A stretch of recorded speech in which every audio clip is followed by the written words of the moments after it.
అందరికీ నమస్కారం. ఆహారము అనేటువంటి అంశం కింద గత సంచికలో కార్బోహైడ్రేట్స్ లేదా పిండి పదార్థాల గురించి తెలుసుకున్నాము.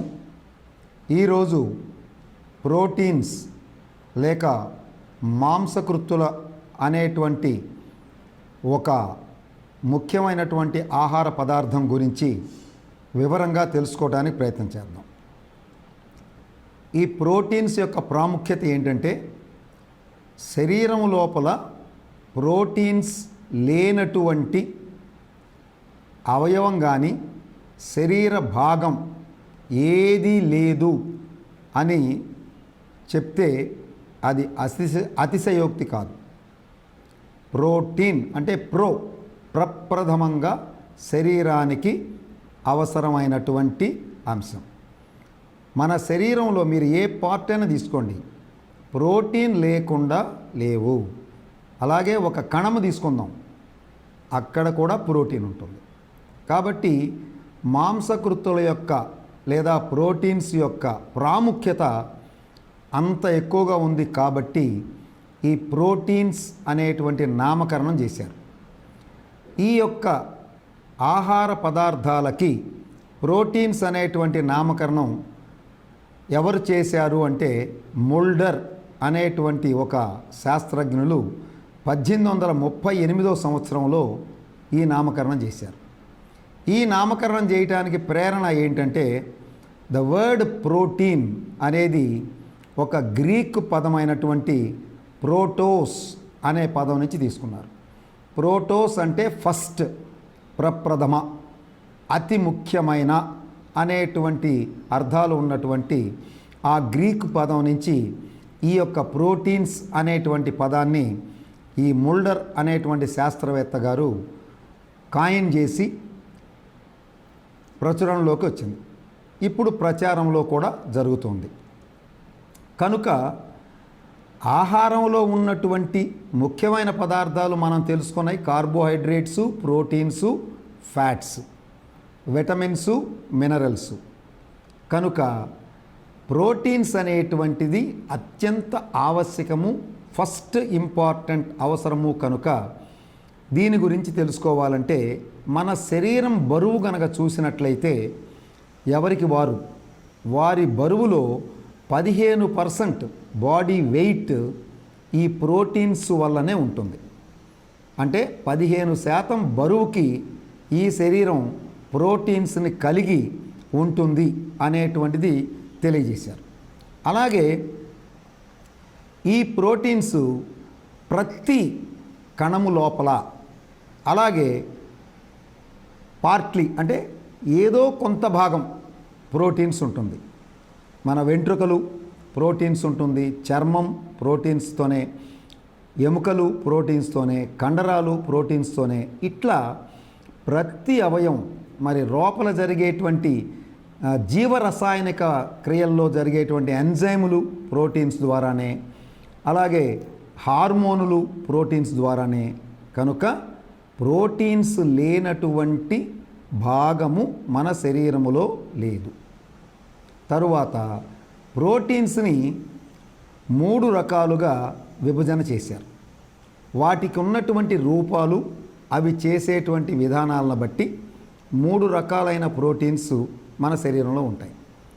ఒకటి సింపుల్ ప్రోటీన్స్, అంటే సహజంగా సాధారణంగా ఉండేటువంటి ప్రోటీన్స్.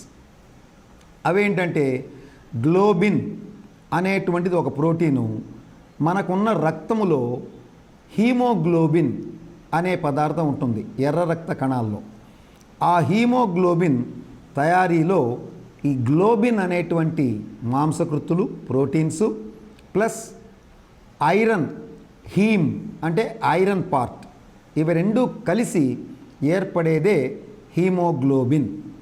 అలాగే ఈ రక్తానికి ఎరుపు రంగు కూడా ఈ హీమోగ్లోబిన్ వల్లనే వస్తుంది. అలాగే గోధుమలు కనుక తీసుకుంటే వాటిల్లో ఉండేటువంటి ప్రోటీను గ్లూటెలిన్ అనేటువంటి ప్రోటీన్ ఉంటుంది. ఈ గ్లూటెలిన్ ఉండటం వలన గోధుమ పిండిని కలిపి మనం ఒక డౌ అంటే ఓ ముద్దలాగా తయారు చేసి దాని నుంచి చపాతీలు పూరీలు చేసుకొని తినగలుగుతున్నాం. బికాజ్ ఆఫ్ అంటే ఈ గ్లూటెలిన్ ఉండటం వల్లనే. ఇది ఒక రకమైనటువంటి స్టికీ పదార్థం. అదే బియ్యంలో ఆ పదార్థం ఉండదు. కాబట్టి బియ్యాన్ని మనం చపాతీ పూరీలాగా చేయటానికి వీల్లేదు. కనుక వీట్ అంటే గోధుమల లోపల ఈ గ్లూటెలిన్ అనే ప్రోటీన్ ఉంటుంది. అలాగే కోడిగుడ్లల్లో ఓవాల్బుమిన్ అనే రూపంలో ఈ మాంసకృత్తులు లేదా ప్రోటీన్ ఉంటుంది. అలాగే పాలల్లో లాక్టాల్బుమిన్ అనేటువంటి పేరుతో ఈ ప్రోటీన్ ఉంటుంది. అలాగే మన శరీరంలో అప్పుడప్పుడు ఎలర్జీస్ వస్తూ ఉంటాయి. ఈ ఎలర్జీస్ రావడానికి కారణం ఏంటంటే హిస్టిడిన్ అనేటువంటి ప్రోటీను కారణం. ఈ హిస్టిడిన్ బయటకు వచ్చిన తర్వాత అది హిస్టామిన్గా మారి ఆ హిస్టామిన్ ఉన్నప్పుడు తుమ్ములు కానివ్వండి, ఏదైనా దురదలు కానివ్వండి, చర్మం మీద దద్దుర్లుగా కానివ్వండి, ఇటువంటి ఎలర్జిక్ సిమ్టమ్స్ వస్తాయి. అటువంటప్పుడు వైద్యులు యాంటీహిస్టమినిక్స్ అనేటువంటి మాత్రలు రాస్తే అవి వేసుకున్న తరువాత ఈ హిస్టామిన్ అనేటువంటి పదార్థం సమూలంగా రక్తంలోంచి పోయిన తర్వాత ఈ ఎలర్జిక్ కండిషన్స్ రియాక్షన్స్ ఆగిపోతాయి. కాబట్టి అది ఒక ఉదాహరణ ప్రోటీన్కి. ఇవన్నీ కూడా సింపుల్ ప్రోటీన్స్, సాధారణమైనటువంటి మాంసకృత్తులు అని చెప్తారు. తర్వాత కాంజుగేటెడ్ ప్రోటీన్స్ అనేది రెండో విభాగం.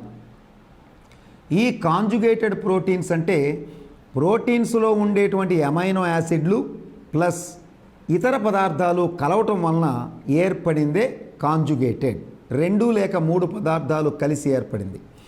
వాటిల్లో ఉదాహరణకి గ్లైకోప్రోటీన్స్ అంటే గ్లూకోజ్ పిండి పదార్థాలు ప్లస్ ప్రోటీన్స్ 2 కలిపి ఒకే పదార్థంగా ఏర్పడినటువంటిది గ్లైకోప్రోటీన్. అలాగే లిపోప్రోటీన్స్, లిపిడ్స్ అంటే కొవ్వు పదార్థాలు ఫ్యాట్స్, అవి ప్లస్ ప్రోటీన్స్ కలిసి ఏర్పడేవి లిపోప్రోటీన్స్ అంటారు. అలాగే ఫాస్ఫరస్ ప్రోటీన్స్ కలిపితే ఏర్పడేది ఫాస్ఫోప్రోటీన్స్. ఈ ఫాస్ఫోప్రోటీన్స్ ఇవన్నీ కూడా మనకి లోపల హార్డ్ స్ట్రక్చర్స్ అంటే ఎముకలు లాంటివి ఏర్పడటానికి అత్యవసరంగా అవసరమైనటువంటివి. అలాగే మనకి శరీరం లోపల డిఎన్ఏ, ఆర్ఎన్ఏ అనేటువంటి ఈ యొక్క న్యూక్లియిక్ పదార్థం అంటారు. ఈ పదార్థంలో ఏర్పడేటువంటి అంశాల్లో కూడా న్యూక్లియోప్రోటీన్ రూపంలో ఈ కాంజుగేటెడ్ ప్రోటీన్స్ ఉంటాయి. అది రెండవ విభాగం. మూడవ విభాగం డిరైవ్డ్ ప్రోటీన్స్ అంటారు. అంటే డిరైవ్డ్ ప్రోటీన్స్ ఏంటంటే ఈ కొయాగ్యులేటెడ్ ప్రోటీన్స్ అంటాం. రక్తము గడ్డగడుతుంది, అది గడ్డగట్టడానికి ఇతర పదార్థాలతో కలిపి గడ్డగడుతుంది. కనుక కొయాగ్యులేషన్ అంటే రక్తం గడ్డటం. ఆ రక్తాన్ని గడ్డ కట్టించేటువంటి ప్రోటీన్స్. అలాగే మెటాప్రోటీన్స్ అని, మరలా పెప్టైడ్స్ అనేటువంటి ప్రోటీన్స్ ఈ విభాగంలోకి వస్తాయి. అంటే ఇవన్నీ కూడా ఇతర పదార్థాలతో కలిపి లేదా ఇతర దీంట్లో మన భాగం శరీరంలోకి వచ్చి శరీరంలో ఉపయోగపడే. ఉదాహరణకి ఈ పెప్టైడ్స్ అనేవి ప్రోటీన్స్ డైజెషన్ జరిగినప్పుడు పాలీపెప్టైడ్స్, పెప్టైడ్స్ అనేవి ఏర్పడతాయి. అట్లా వస్తాయి అన్నమాట. దాని తర్వాత 3 విభాగాలు తెలుసుకున్న తర్వాత ప్రోటీన్స్కు ఉన్నటువంటి ఒక ముఖ్యమైన లక్షణం ఒకటి ఉంది. ఆ ముఖ్యమైన లక్షణం ఉండటం వల్లనే మనకి ఆమ్లెట్ తయారు చేసుకోగలుగుతున్నాం. కోడిగుడ్డును పగలగొడితే లోపల తెల్ల సొన, పసుపు సొన సెమీ సాలిడ్ రూపంలో ఉంటుంది, ఒక రకమైన ద్రవ పదార్థంగా. అది మనం పెనం మీద వేసినప్పుడు సుమారుగా 60-65 డిగ్రీల సెంటీగ్రేడ్ వరకు వేడి చేస్తే వెంటనే ఆ ద్రవ పదార్థం ఘన పదార్థంగా మారిపోతుంది. దీన్ని డీనాచురైజేషన్ ఆఫ్ ప్రోటీన్స్ అంటారు. డీనాచురైజేషన్ అంటే ఉన్నటువంటి స్థితి మారిపోయింది. అంటే ఫ్లూయిడ్ స్థితి నుంచి సాలిడ్ స్థితికి వచ్చేసింది. ఒకసారి డీనాచురైజేషన్ జరిగితే మరలా న్యాచురైజేషన్ జరగటానికి లేదు, ఇక జరగదు. అది once for all permanent reaction. ఒకే ఒకసారి జరుగుద్ది, అది పర్మనెంట్ రియాక్షన్. ఇక దాన్ని మళ్ళీ మార్చడానికి అవకాశం లేదు. అది డీన్యాచురైజేషన్ అనేటువంటి ఒక ప్రత్యేకమైనటువంటి ప్రతిపత్తి. అలాగే కొన్ని చోట్ల మనం ఈ చర్మం నుంచి అనేక ఫ్లూయిడ్స్ స్మియర్స్ రూపంలో కూడా తీస్తాం. అది తీసిన తర్వాత వాటిల్ని కొద్దిగా వేడి చేస్తే అవి అతుక్కుపోతాయి. అక్కడ కూడా జరిగేది ఈ పల్పులోంచి వచ్చిన ప్రోటీన్స్ అతుక్కొని డీన్యాచురైజ్ అయిపోతాయి. కనుక ఆ స్మియర్ మీద ఉన్నటువంటి ఆ స్లైడ్ మీద ఉన్నటువంటి స్మియర్ ఎన్ని రోజులైనా అది చెక్కు చేస్తారు. మరలా ల్యాబొరేటరీకి వెళ్ళి ఎగ్జామినేషన్ చేసే వరకు అది కూడా ఈ డీన్యాచురైజేషన్ అనేటువంటి స్వభావం వల్లనే జరుగుతుంది. మరి ఈ ప్రోటీన్స్లో అంతర్గతంగా ఉన్నటువంటి పదార్థాలని ఎమినో యాసిడ్స్ అంటారు. లేదా ప్రోటీన్స్ జీర్ణమైన తర్వాత చివరికి ఏర్పడేటువంటి సింపుల్ పదార్థాలనే ఎమినో యాసిడ్లు అంటారు. మనం తినేటువంటి మాంసకృత్తులు మాంసాహార రూపంలో కానివ్వండి, శాకాహారంలో ఉన్న పప్పులు వగైరా రూపంలో కానివ్వండి, తిన్న తరువాత అవన్నీ కూడా మన బాడీలో కెటబాలిజం అంటే బాగా విడగొట్టబడి చివరికి సింపుల్ ప్రోటీన్స్ అనేటువంటి ఎమినో యాసిడ్లుగా మారిపోతాయి. అలా మారిన తర్వాత మరలా మనం శరీరం ఈ ఎమినో యాసిడ్స్ను వాడుకొని తనకి కావలసిన విధంగా కావలసిన రూపంలో ప్రోటీన్స్ని తయారు చేసుకుంటుంది. కనుక మన జీర్ణ ప్రక్రియ జరిగేటప్పుడు దాన్నే మరొక పేరుతో కెటబాలిజం అని కూడా పిలుస్తాం. ప్రకృతిలో సుమారుగా 23-24 రకాలైనటువంటి ప్రోటీన్స్ ఉన్నాయని ఇప్పటి వరకు ఈ యొక్క న్యూట్రిషన్ శాస్త్రవేత్తలు తెలుసుకొని చెప్పారు. వాటిల్లో ఒక 8 ప్రోటీన్స్ ఎసెన్షియల్ అమైనో యాసిడ్స్ అంటారు. అంటే అతి ముఖ్యంగా మన శరీరానికి కావలసిన అమైనో యాసిడ్స్. ఎందుకని అంటే ఇవి మన శరీరంలో తయారు కావు. అదే నాన్ ఎసెన్షియల్ అమైనో యాసిడ్స్ అయిన మిగతా ఎమినో యాసిడ్స్ అవసరాన్ని బట్టి మన శరీరం తయారు చేసుకోగలదు.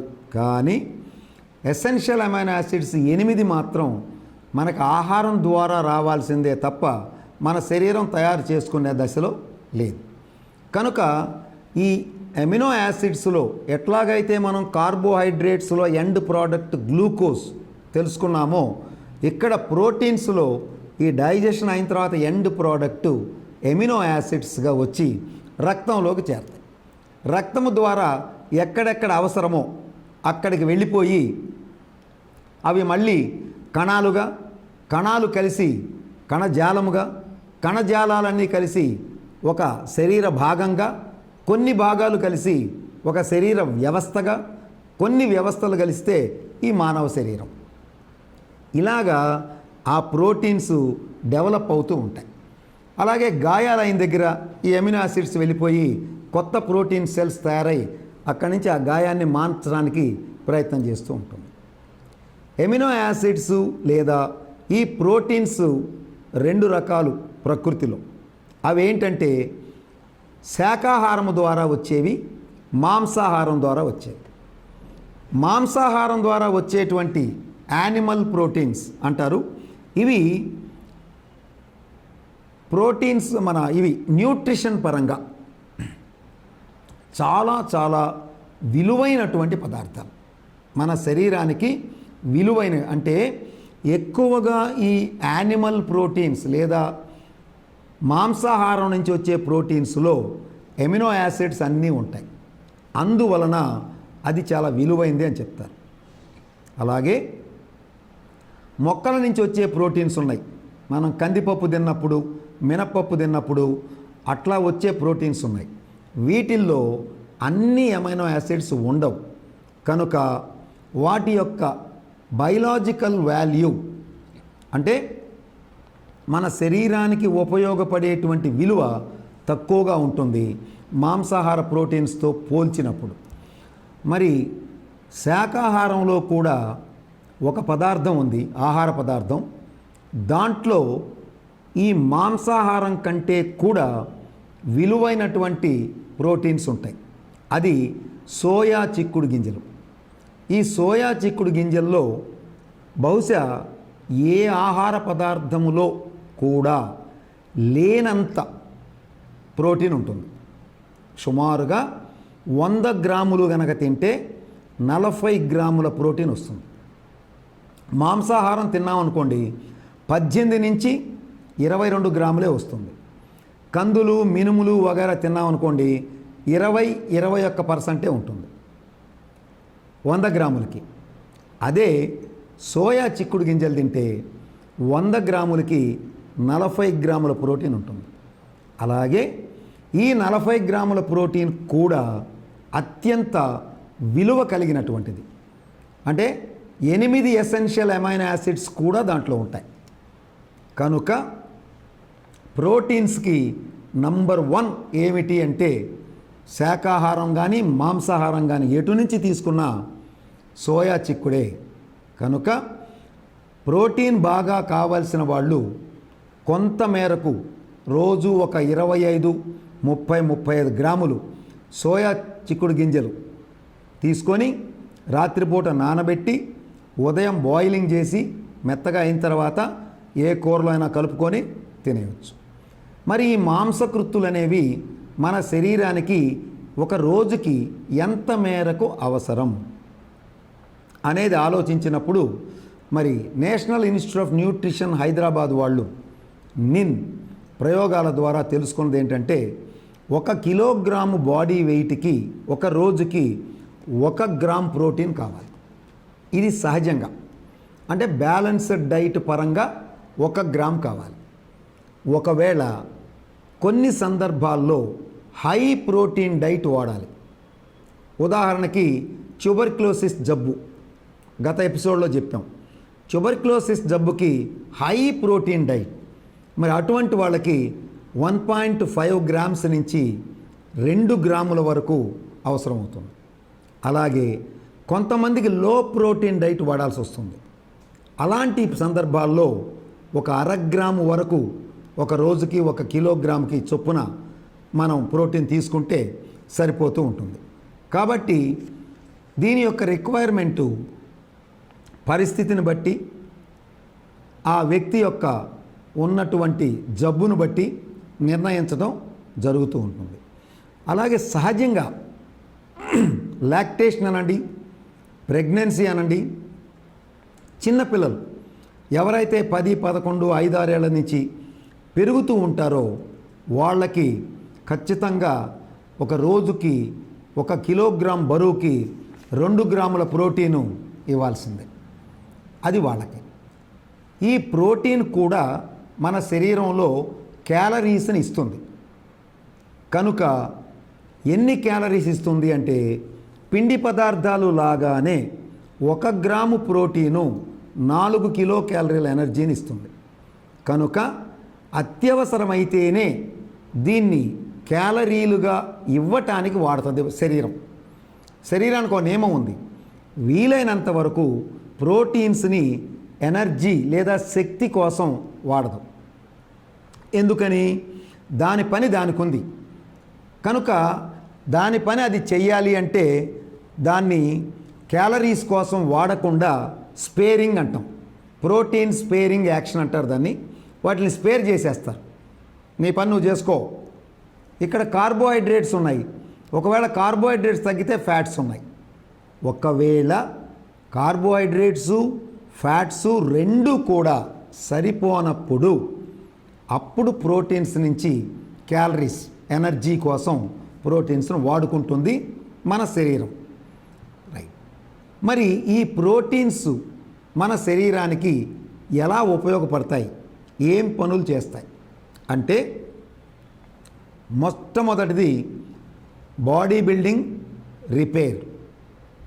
శరీరము పెరుగుదల మరియు రిపేర్ అంటే ప్రతిరోజు మనం పనిచేస్తున్నప్పుడు ఎక్కడైనా దెబ్బలు తగలటం, గాయాలు అవటం వగైరా జరుగుతూ ఉంటాయి. అలా దెబ్బలు తగిలినప్పుడు కొన్ని వందల నుంచి వేల కణాలు లోపల చచ్చిపోతూ ఉంటాయి. అలాగే జీవరసాయన క్రియలు జరిగేటప్పుడు కూడా కొన్ని కణాలు చచ్చిపోయే అవకాశం ఉంది.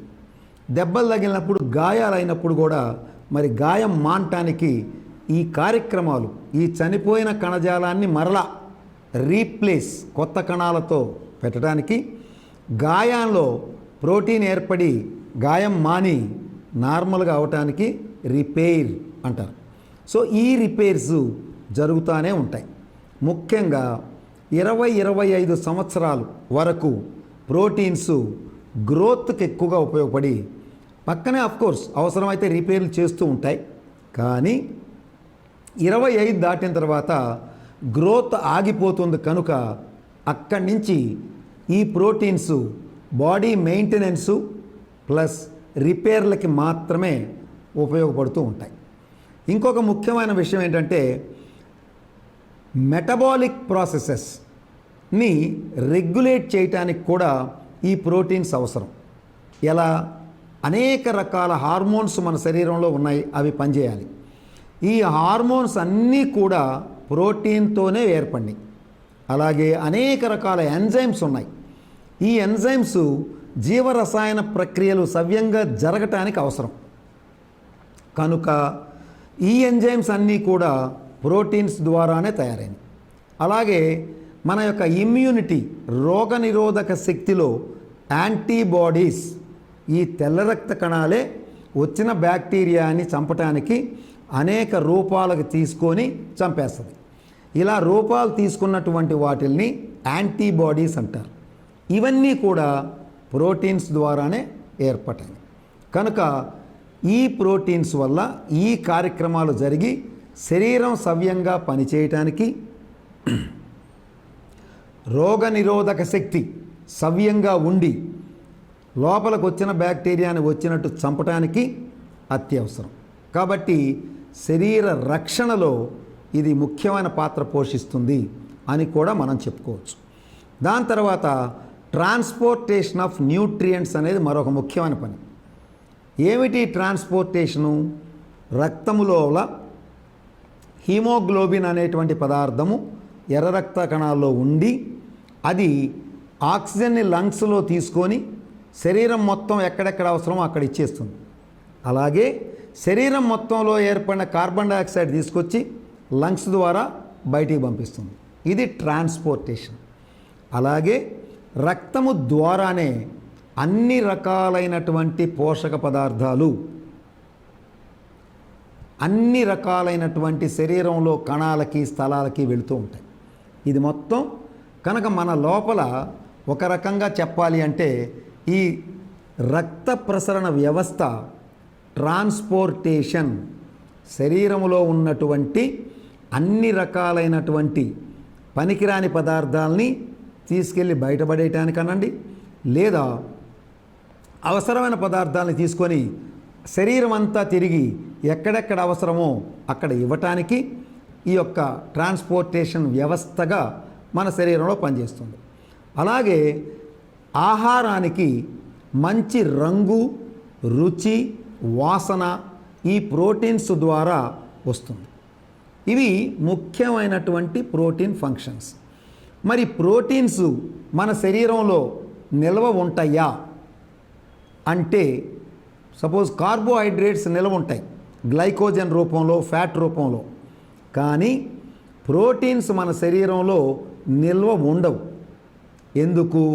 వచ్చినట్టుగా అమైనో యాసిడ్స్ అయిపోవటం, ఈ అమైనో యాసిడ్స్ ఎక్కడ అవసరమో అక్కడ వాడుకోవటం, ఎక్కువ అనవసరమైన అమైనో యాసిడ్స్ బయటికి వెళ్ళిపోవటం తప్ప ప్రోటీన్స్ స్టోర్ అనేది మన శరీరంలో లేదు. కానీ మరి శరీరానికి అత్యవసరమై విపరీతంగా ఫాస్టింగుల్లో ఉండే వాళ్ళకి ఎట్లాగా అంటే ఈ కండరాల నుంచి వచ్చేటువంటి కొన్ని ప్రోటీన్స్ని బయటికి తీసి దాన్ని వాడుకోవటమే తప్ప టీబీలో అదే జరుగుతుంది. టీబీ బ్యాక్టీరియా మన కండరాలను తినేస్తుంది. దానికి విపరీతమైన ప్రోటీన్ కావాలి. ఆ ప్రోటీన్ మనం హై ప్రోటీన్ డైట్స్ తినిస్తే శరీరం తగ్గకుండా ఉంటుంది. ఒకవేళ సరైన ఆహారం హై ప్రోటీన్ డైట్ తీసుకోలేని పేషెంట్లు మీరు చూస్తే పుల్లల్లాగా తయారై ఎముకల గూడులాగా అవుతారు. దానికి కారణం కండరాలని ఆ బ్యాక్టీరియా తినేస్తుంది. అలాగే ఈ ప్రోటీన్స్లో డెఫిషియన్సీ ఉంటే అంటే శరీరానికి సరిపోయినంత ప్రోటీన్ మనం ఆహారం ద్వారా తీసుకోనప్పుడు ఏం జరుగుతుంది అంటే రిటార్డెడ్ గ్రోత్, అంటే ఎంత శరీరం పెరగాలో అంత పెరగదు, కొంత తగ్గిపోవచ్చు, బాగా మరుగుజ్జు రూపంలోకి రావచ్చు, అటువంటి అవకాశాలు ఉంటాయి. ముఖ్యంగా పిల్లల్లో ఎదిగే వయసు అంటాం. ఆ ఎదిగే వయసులో మంచి పాలు, ప్రోటీన్స్ బాగా ఉన్నటువంటి ఆహారం పెట్టకపోతే వాళ్ళ శరీరం సవ్యంగా ఎదగదు.